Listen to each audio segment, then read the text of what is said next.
1. The beginning of Revelation 6:10c. It all began in the silence of the cave of Hira. A man known for his truthfulness, Muhammad, was meditating when the angel Gabriel appeared with a command from Allah. Read Surah Al-Alaq 96-1. That single word marked the beginning of the final message to humanity. It was the moment that would change the world forever. 2. The early years in Makkah, 13 years of struggle. For 13 years in Makkah, the Prophet called people to worship one God. Only a few responded. Most mocked him, tortured his followers, and placed boycotts on entire families. Still, the Prophet remained patient.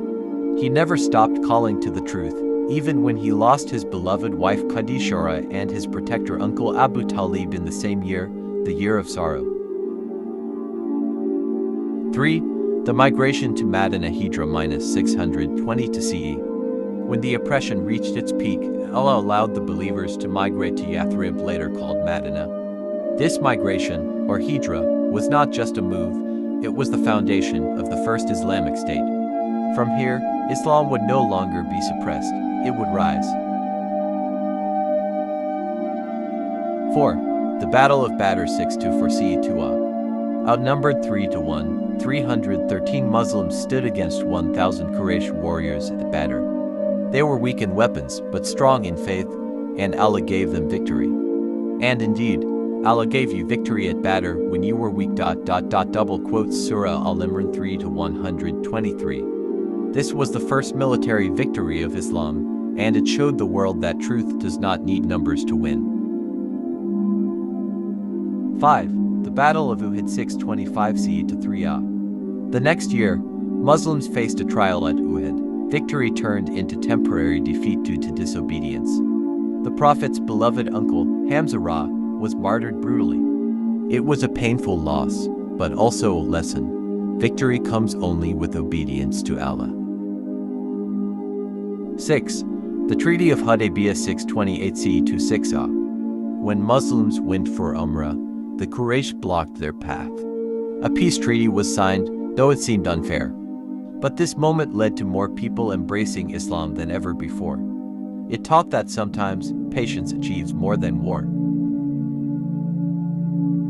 7. The conquest of Makkah 630 CE-8 After years of exile and battle, the Prophet returned to Makkah not as a conqueror with revenge, but as a humble leader with mercy.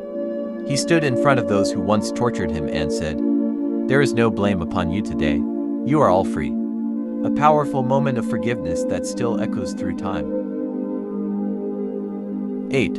The Farewell Hajj and Final Sermon 6-3 CE-10 During his final pilgrimage, the Prophet stood before over 100,000 followers and delivered his farewell sermon, a message to the world. No one is superior because of race or color. Treat women kindly, hold fast to the Quran and Sunnah. And then, the verse was revealed. This day I have perfected your religion for you. Surah Al-Ma'idah 5-3. 9. The death of the Prophet 11 Shortly after the farewell Hajj, the Prophet fell ill. On 12th Rabi al-Awwal, he returned to his Lord. Madinah was shaken.